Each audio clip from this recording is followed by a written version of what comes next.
হোয়াটসঅ্যাপে এই ডিলিট হয়ে যাওয়া মেসেজগুলো দেখবেন কিভাবে? অনেকেই দেখবেন হোয়াটসঅ্যাপে মেসেজ করার পরে আবার সেটা ডিলিট করে দেয়।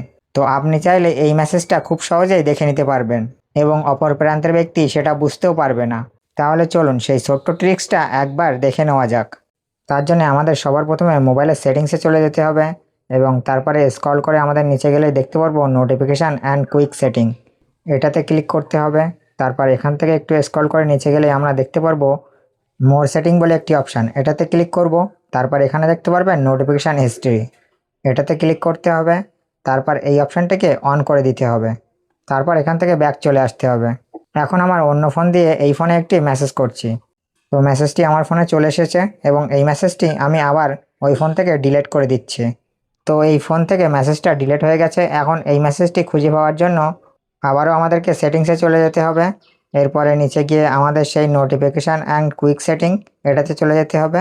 তারপর এখান থেকে নিচে গিয়ে মোর সেটিংস, তারপর এখানে নোটিফিকেশান হিস্ট্রি এটাকে অন করতে হবে এবং দেখুন এখানে সেই মেসেজটি দেখা যাচ্ছে।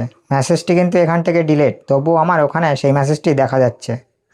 তো এইভাবে আপনি যে কারো ডিলিট মেসেজ খুব সহজেই দেখে নিতে পারবেন, শুধু এই অপশানটিকে অন করে রাখবেন। তবে এই অপশানটি সবার ফোনে হয়তো নাও থাকতে পারে, আর আপনি যদি খুঁজে না পান তাহলে আপনার মোবাইলের মডেল নাম্বারটি কমেন্ট বক্সে অবশ্যই জানিয়ে যাবেন। এই ট্রিক্সটা আপনি আগের থেকে জানেন কিনা অবশ্যই কমেন্টে জানিয়ে যাবেন।